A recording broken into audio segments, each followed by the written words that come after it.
Alam po nyo, 2 days ago, meron akong pinapanood na interview sa YouTube. Ito'y interview sa isang 93-year-old na dating professor. Yung kanyang cancer ay kumalat na.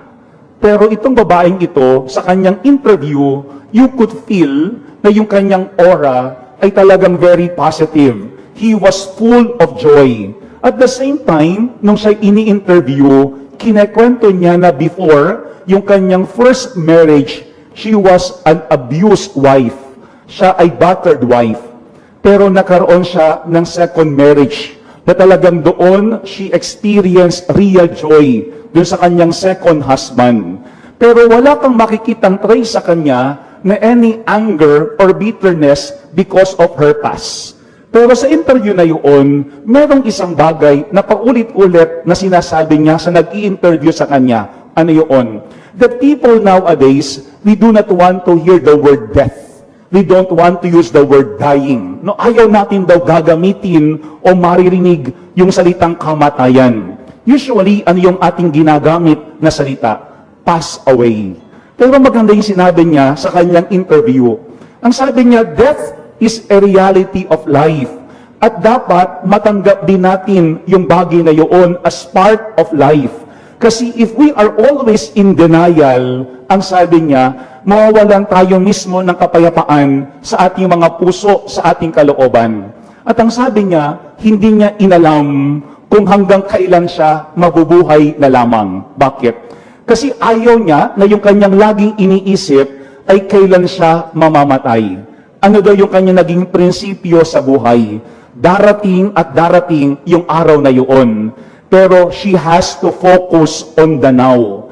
Ang sabi niya, baka minsan, we are so much preoccupied with death, pero we fail to see the beauty of the present life that we have in front of us.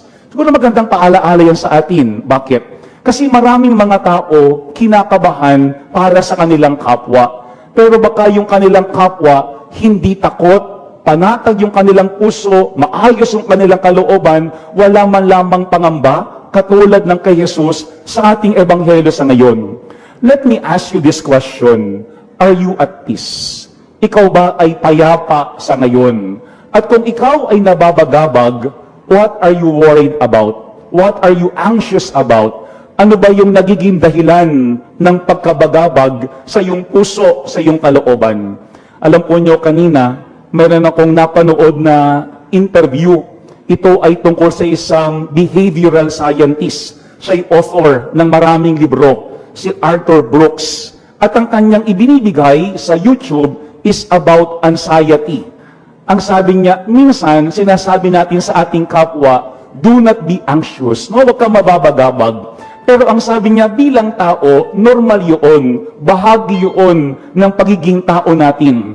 And the more we tell someone not to be anxious, the more they will worry. The more they will be anxious, mas mababagabag sila. Pero ito po yung nakakabigla sa ating ebanghelyo sa ngayon.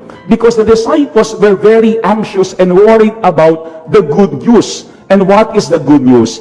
That God had given us Jesus, His Son, to suffer, die, and rise again.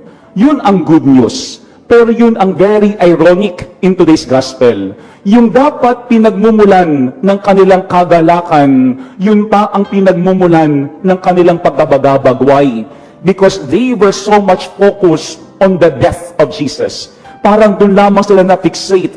Pero anong sinasabi sa kanila lagi ni Jesus? Hindi yun ang hangganan. Hindi yun ang hantungan. Kasi paulit-ulit, Jesus had been telling the disciples, He would suffer, die, and on the third day, rise again.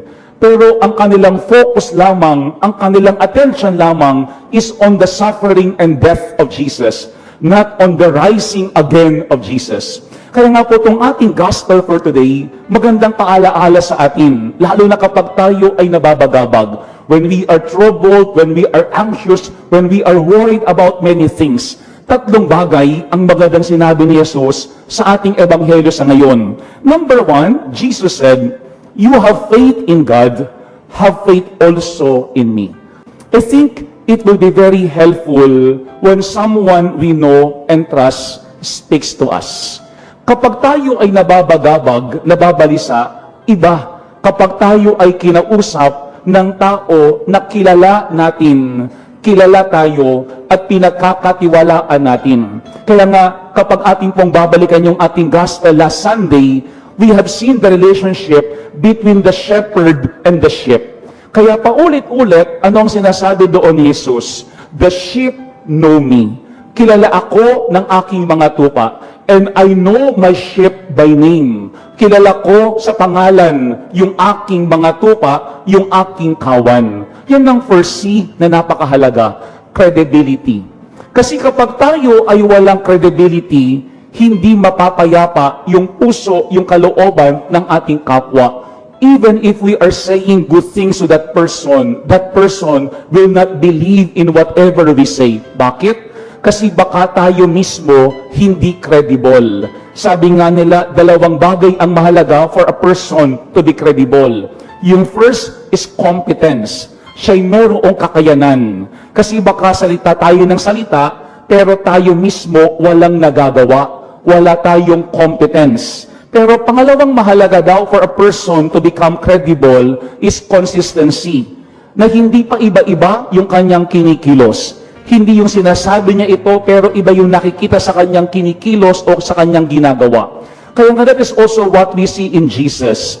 Hindi lamang yung kanyang competence, but also his consistency. Na palagi bilang pastol, ando doon siya, ginagabayan, kinikilala, inaalagaan, pinoprotektahan mismo yung kanyang mga tupa, yung kanyang mga kawan. First C, credibility. Maaaring we also have to ask ourselves, are we credible to our families, to our loved ones? Baka yung iyong asawa, yung iyong mga anak, yung ating mga magulang, yung ating mga kaibigan, laging nababagabag. Kahit marami tayong sinasabing magaganda sa kanila. Bakit? Kasi baka tayo mismo, we have lost our credibility. Baka tayo mismo, hindi na kapani-paniwala. Number one, Jesus said, you have faith in God, have faith also in me. Parang sinasabi ni Jesus, I am credible. Yung aking kinikilos ay maipapakita na tapat yung aking mga sinasabi sa inyo. Second, in our gospel, Jesus said, in my Father's house, there are many dwelling places. I think we feel worried or anxious or troubled if we are taken for granted or when we are being left on our own. Kapag tayo ay nakakaligtaan, kapag tayo ay pinapaisang tabi, kapag tayo ay iniiwan, doon tayo nababagabag. We don't want to be left on our own. We don't want to be abandoned. Ayaw nating tayo ay iiwan o kaliligtaan. Pero when we look at our gospel, Jesus gave that assurance, in my Father's house, there are many dwelling places. Ito yung pangalawang C, yung comfort coming from the words of Jesus. Kasi during that time, mayroong belief that heaven is only for few people. God's kingdom is only for the few, and it's not open to all. Pero when Jesus came, He gave that assurance that there is a place for each one of us in heaven. Kasi yaan ang pinaunawa sa atin ng Panginoon, yung all-encompassing, all-embracing, and welcoming love of the Father to all of us. Kaya nga ito yung pangalawang paalaala sa atin. Baka kasi may mga pakakataon, iniisip natin, hindi tayo pwedeng makasama ng Diyos, hindi tayo pwedeng makapasok sa langit, kasi iilan lamang ang pwedeng makapunta doon, para lamang yun sa iilang mga tao. Pero today, Jesus gave us those comforting words, telling us, in my Father's house, there are many dwelling places. Ando doon lagi yung pag-ibig ng Panginoon na ibinibigay hindi lamang sa iilan na pinipili, hindi lamang sa iilan na tapat, kung hindi ito'y binubukas para sa lahat. Alam po nyo, mayroong isang santo, si St. John Chrysostom. He said something about the love of God. Ang sabi ni St. John Chrysostom, God loves us more than a father, mother, friend, or any else could love, and even more than we are able to love ourselves. Minsan kasi, napakahigpit natin, pati sa ating mga sarili. Kaya iniisip din natin, mahigpit ang Panginoon sa atin, makipot ang langit, para lamang sa iilan ang kanyang kaharian. Pero today in our gospel, yung second C is the comfort coming from Jesus, telling us that the love of God is being given to all, and that because of Jesus, heaven had been opened for us. Nabuksan ang langit dahil kay Jesus. Pero pangatlo po at panghuli, if you notice in our gospel, Jesus also said to His disciples, I will come back again and take you to myself so that where I am, you also may be. Isipin po natin yung mga alagad na babagabag kasi sila iiwan ni Jesus. Pero ano ang sinasabi diyan ni Jesus? Pansamantala lamang yun. Kasi yung third C is companionship. Kasi ang gusto ni Jesus, makasama habang panahon yung kanyang mga alagad. Kaya nga ang sabi niya, take you to myself so that where I am, you also may be. Siguro sa ating buhay, there are certain people that we enjoy being with. Minsan, may mga taong tuwang-tuwa tayo kapag sila'y ating kasama. Pero minsan, sila'y gusto lamang natin for few days, o kaya few weeks, o kaya few months. Later on, nakakainisan na tayo. Later on, nakakaroon na ng problema. Why? Kasi lumalabas na minsan yung ating mga kahinaan bilang mga tao. Pero ito po yung pangatlong paalaala ng ating ebanghelyo sa ngayon. That Jesus knows us so well, together with our weaknesses, and yet He wants us to be with Him.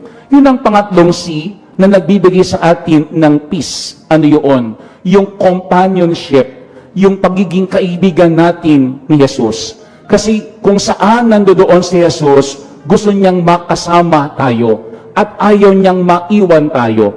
May isa ko nabasang libro the other day, ang sabi ng librong yun, remember that Jesus chose to be with us because we are His joy.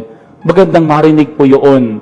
We are the joy of Jesus. Kahit meron tayong kahinaan, kahit meron tayong kapalpakan bilang mga tao, gusto pa rin ni Jesus na tayo ay kanyang makasama hanggang sa kabilang buhay.